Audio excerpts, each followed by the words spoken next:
Hey, it's Fit Gear Hunter here with a review for the TicWatch Pro 3 compared to the Huawei GT2. So I'm going to come out with the TicWatch Pro 3 full review, and then probably the next week. I'm finishing up the optical heart rate analysis now and comparing it in a workout. But I wanted to get this head-to-head comparison out of the way because I really feel like there's a lot of similarities, and a couple of viewers have asked about it. And I really feel like these are the two top dogs when it comes to AMOLED watches with differing iOS systems, differing operating systems. So the TicWatch Pro 3 uses Wear OS, and the Huawei GT2 uses the Huawei System OS. They use different primary components and different details. So what we're going to do is we're going to look at a hands-on of the watch side by side, talk about their feature differences, their size differences, their weight differences, the battery life, and all the different aspects. We're going to look at the app to see what the primary differences are app to app when you come to the TicWatch Pro 3 and the Huawei GT2, and then we're going to come back together for a summary. As in all these reviews, this whole YouTube channel and website associated with it, fitgearhunter.com, is dedicated to testing and reviewing devices for the purpose of CrossFit or high-intensity interval training. And there are a lot of primary differences between these two as far as how you evaluate workouts, how you get your post-workout analysis and your load over time and details there. So let's dive in. If you like this video, please give it a thumbs up. Again, the optical heart rate analysis review is going to come out for the TicWatch Pro 3, the full review for the TicWatch Pro 3, and then a major extended comparison of all the primary AMOLED smartwatch options on the market today is going to come out in more of a comprehensive review. So please subscribe to get it, stay tuned with upcoming content. Let's dive into the watches now and then come back together for a summary. Okay, so looking at these watches, what do we see the primary differences to be? So the TicWatch Pro 3 is 47 millimeters and the Huawei GT2 is 46 millimeters. They actually look a little bit closer in size. When you look at the thickness differences, you can see a slight difference. The TicWatch Pro 3 is 13.6 millimeters. The Huawei GT2 is 12.4. So you get basically a shave and you can see a very clear difference. They both use, there you can see the heart rate sensor. They both use a 22 millimeter quick release band. If you watch part of the video, I'm using a different band than this standard one just because the rubber's a little bit stiff. They both actually have, same sort of type feel to the band. Different heart rate sensors, but basically two strong diodes that pop up and populate, as well as there you can see it there on the Huawei GT2. As well as they both have pulse ox. They both use what feels like a stainless steel or aluminum body. Obviously, it's probably more likely or certainly stainless steel on the TicWatch Pro 3 because it's 61 grams versus 71 grams. So 10 grams heavier on the Huawei GT2. They both have two buttons. One of the things about the design features is the TicWatch Pro 3 has a bezel, and the Huawei GT2 actually just has like an all glass edge feeling. So as far as durability, I feel like the TicWatch Pro 3 would be definitely more durable and better quality there. So they both have the same brilliance of screen. They both have the same overall AMOLED experience. The Wear OS, I do like the way the notifications pop up. They pop up a little bit more clear to read. So, you get like a difference of font style or difference of font detail. So here you just sort of get one singular font. It's not quite as easy to read. And then on the, Wear OS, you get a much clearer font, which I really like a lot. But looking at both of them, how do they perform in battery life? The TicWatch Pro 3 uses the Snapdragon 4100 processor, which is more efficient and better for Wear OS, and the Huawei GT2 has their own processor built into it. The Huawei GT2 is unbelievable for battery life. I'm just using it always on. I don't turn it off at night. I just don't do anything. I just basically have the auto adjusted backlight, and I just leave it on all the time. This is, one of the number of 5 faces you can pick when you do always on. It actually has a different watch face than the standard watch face when you turn it on. But at that, just sort of a standard auto-adjusted backlight, I'm getting 5 days of battery usage. And the other thing that's really incredible is their recharge time. So their estimated recharge time is just over 1 hour and 15 minutes, or it's about 1.2 hours. So that is incredibly fast. So 5 days of battery life with always on, not thinking about it, just wearing it however I want. But on the TicWatch Pro 3, so If you use GPS, it depletes it a little bit faster. I've been getting about 2.5 days if you use the LCD, sort of the secondary screen. And actually for this review, I'm not going to even look at the LCD screen, but this does have a secondary screen which you can turn on or turn off to be your primary screen for looking at the watch. And the LCD screen has its own backlight, sort of like a Timex backlight. As long as you don't turn the wrist raise gesture on, it'll turn the backlight on for that. So 2.5 days. If you use GPS, I'm getting about 2 days, or actually, yeah, just right around 2 days. And if you use the always on, like you see here where it goes dim, I'm getting more like 2.25 days if you don't use GPS activities. And when I do an hour-long GPS activity, I'm getting about 1.75 days, or just, 40 hours, I think is what it turned out to be. But the other problem with this is the recharge time is about 2 hours. So it's been anywhere from 1.9 hours to 2.1 hours for the recharge time, which is just a long time, and the battery doesn't last as long. But one of the primary differences, so what do you see in a workout? What do you see after workout? So if we just go to look at, well, let's just look at that since it just sort of popped up. So if you look at what you see after a workout on the TicWatch Pro 3, super duper duper generic.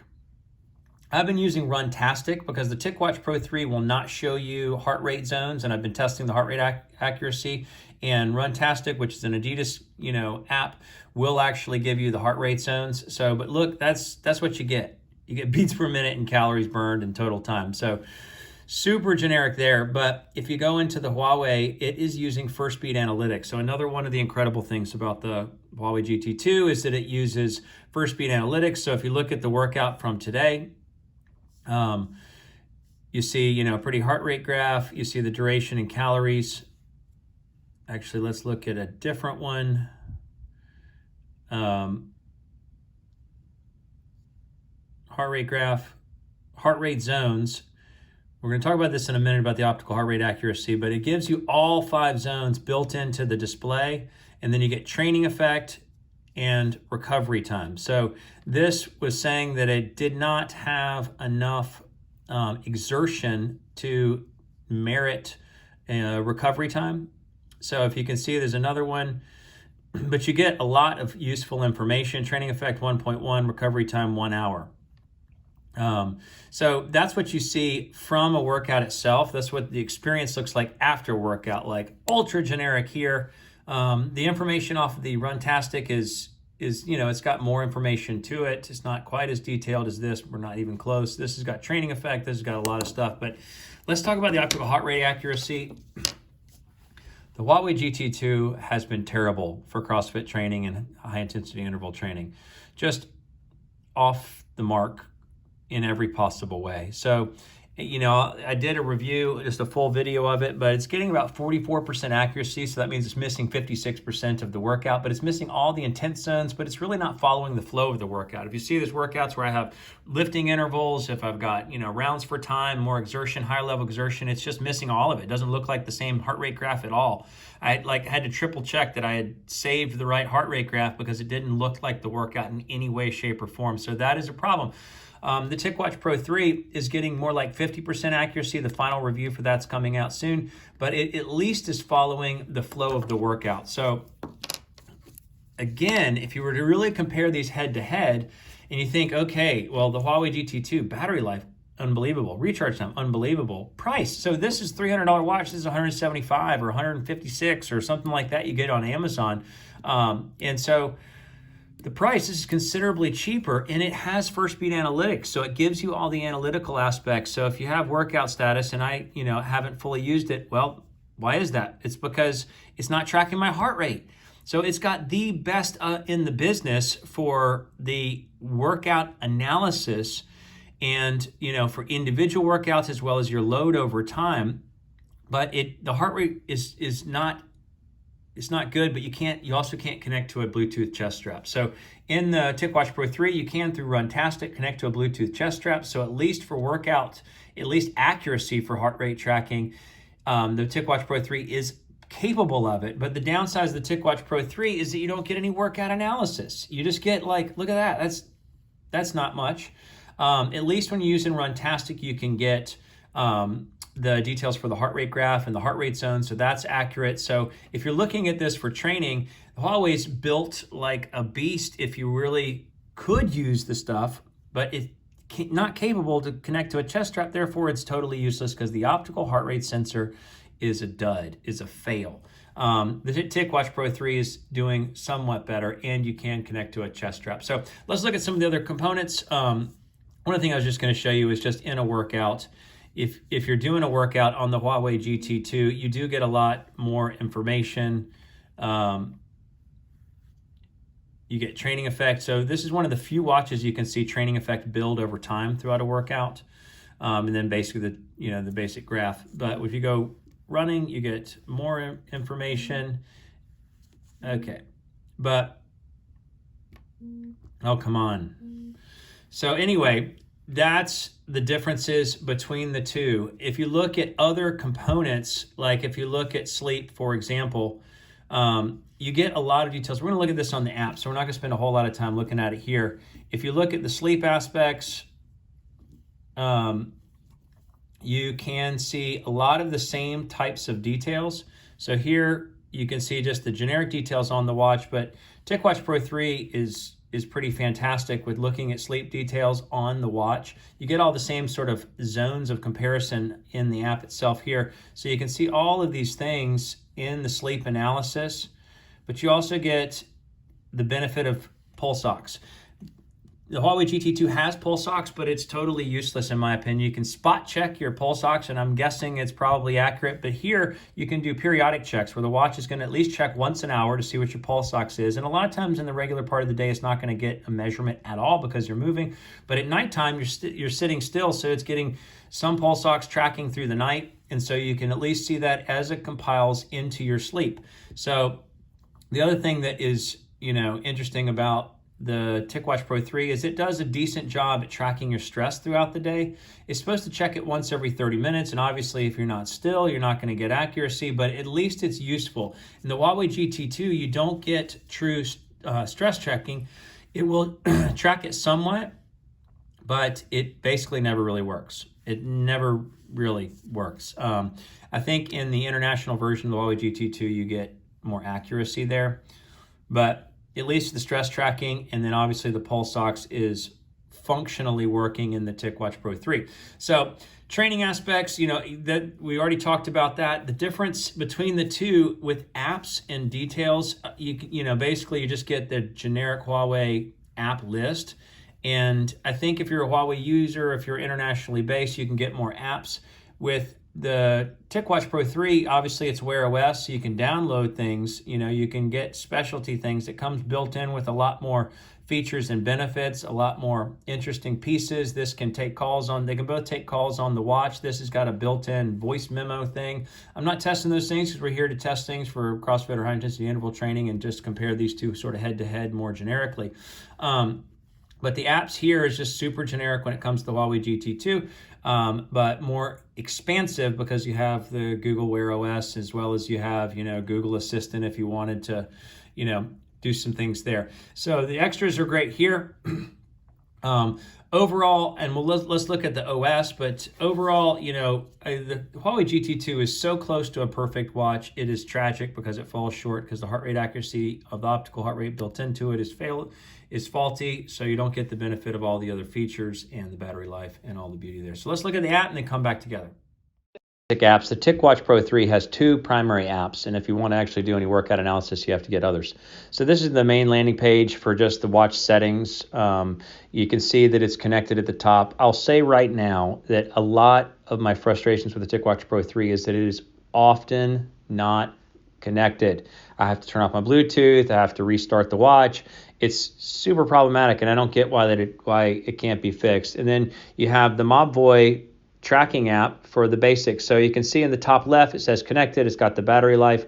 I mean, it's like every time I go into this app, I have to play with some stuff to try to get it to work, to be connected. But either way, here's how it looks in the Health and Wellness Center. So you got your blood oxygen saturation. Well, it shows you the nighttime tracking that it was able to do. So if you look at other days, it's sometimes getting a reading during the day. It's just supposed to check once an hour. You have stress tracking. If you look at other days, you can see sort of a range of stress. and you can see an average or highest and lowest. So it's far cry from Garmin's heart rate variability tracking, their stress tracking, their body battery that's tracking all the time, that's got a high level of at least tracking graphs, but at least it's better than others. So the sleep tracking we looked at on the watch, you can get all those same specifics. I do love that it ties in the pulse ox to the sleep tracking. Exercise, so you can look back at previous exercises, exercise days, and see what it looks like when you do a workout. It gives you a generic graph, and then it doesn't give you any heart rate information. So very generic there. And so you don't get much information when you go to look at workouts in the app itself. High intensity exercise, it's trying to track, like a certain amount of time in the zones. Noise, it will obviously, and that's another thing that's a unique feature about TicWatch Pro 3, is it's got noise tracking. It can just sort of tell you if you're in a noisy room, sort of like the Apple Watch does. But those are the two main watch apps, and then the third app is Runtastic. So if you go into Runtastic, you can get better graphs. I had to pay for this, so that's a bummer. But you can see at least, you get your primary summary of information, and then you go into the heart rate, and you can see how much time you spent in each zone, so that you can evaluate the intensity of your workout. And then for me, so that I can actually compare the heart rate, the optical heart rate versus other devices or versus, a heart rate monitor. So you can see different workouts. You can get the basic things. You can't, at least I have not been able to find where you're getting any specifics and details as far as load building over time, but you at least get the heart rate zone. So you have to use Runtastic. At least I have found you had to use Runtastic to be able to accurately track information, and it's a paid thing, so that's unfortunate. So what does it see when you see the Huawei Health? How does it compare to TicWatch Pro 3? You get a good, simple summary. The Huawei, it's an international watch, but it is like always connected. It's like I don't have any connectivity problems. That's why I always get my text messages. On the TicWatch Pro 3, there'll be like pockets of time where I don't get messages because it's just not connected. Super frustrating. Hopefully that'll get fixed down the road, but for now it's not working. So you get exercise history. This is where you can see your exercise record. So here on the details page, if it had experienced a high enough exertion, it would show me training effect and recovery time. This was a workout that had plenty of exertion, and for some reason just didn't show it. So this is the workout from today. You can see it on both devices. So some lifting intervals, and then a 10-minute EMOM on the end. The training effect was 3.1, 6 minutes, 45 seconds in zone 5, and 5.5 minutes in zone 4. So it picked up some pretty good intensity, pretty good training effect, and this is what it looks like on the Huawei. Zero, you don't have any clarity. It's just like a flat line. You have in the heart rate zones, you get nothing, and nothing. At least in the TicWatch Pro 3, when using the optical heart rate sensor, you're getting, somewhat of a clarity. So you at least see the 10-minute EMOM on the end, so it's picking up some of that heart rate zone. You don't see a lot of the lifting intervals because the optical is just not working properly compared to the actual workout itself.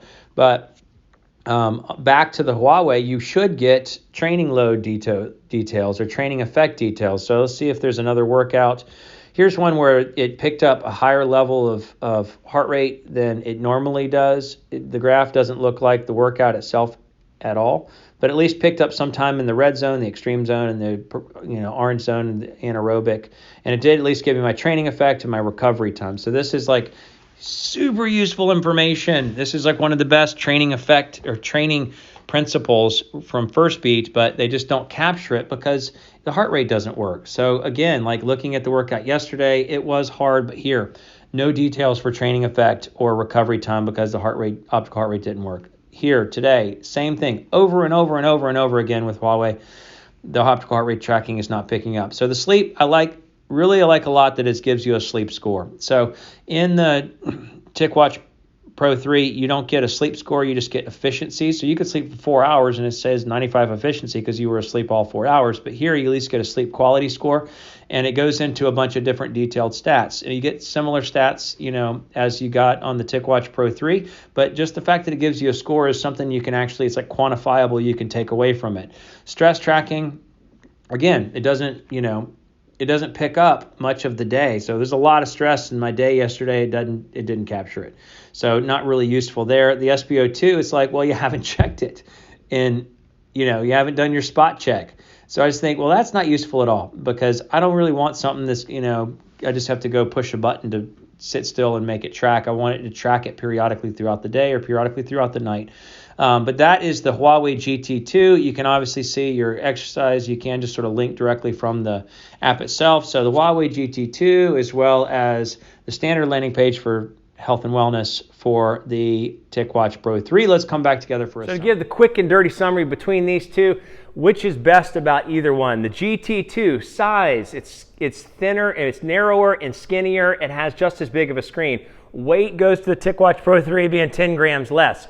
The build quality between the two, there's a bezel on here which gives it a better overall size and strength. On the GT2, you're getting 5 days of battery life and a 1.2 hour recharge time. About an hour and 15 minutes versus 2 days-ish and about a 2 hour recharge time. In the workouts, Huawei GT2 has got awesome training metrics with first beat data. After the workout, awesome metrics with first beat data. You're getting your recovery time, your load over time, your training effect exertion. Sleep, so they're both really good at sleep, but I give a little bit more analysis credit to the Huawei GT2 because it gives you a sleep score. Pulse ox, so the TicWatch Pro 3 has pulse ox that's useful and relevant. It'll track your pulse ox throughout the day, although it doesn't quite get it because it has to be super still, but I am getting readings during the night, so at least I'm getting sleep-based pulse ox tracking, which is useful and helpful. Stress tracking. TicWatch Pro 3, stress tracking is worthless on the Huawei GT2, at least in the US. Training, obviously the Huawei GT2 has got incredible training through FirstBeat Analytics. Notification, I like the notifications on the Wear OS system, the look, the font, the color, the font is small in the GT2. Apps, looking at app to app, I feel like they're about the same. So the Mobboy app versus the Huawei app. Connection, so the GT2 stayed connected to my phone and got notifications more consistently. I had connectivity problems with the TicWatch Pro 3, but maybe that's a bug that's going to work out. Extras, nothing really extra on the GT2. You get a lot of Wear OS type apps and downloads and watch faces that you can get through the Google Assistant, you can get through the TicWatch Pro 3 and the Wear OS family. Can it connect to a chest strap? GT2, no. TicWatch Pro 3, yes, through Runtastic, which is a subscription-based service. So looking at all these things in their entirety, what is the best for CrossFit or high-intensity interval training? I wish it was the GT2 because it has all of the training components, plus a better screen, plus a cheaper price, plus better battery life, faster recharge time. Awesome, awesome, awesome. But it is definitely not something I can recommend for CrossFit training because it does not connect to a chest strap for heart rate tracking. So all the analytics become worthless, and it is a tragic fail because the GT2 has everything you could ever want for and a great price tag, but without proper optical heart rate tracking, and this is getting low 40s, it is just not trustworthy. It's not worthwhile for CrossFit and high-intensity interval training.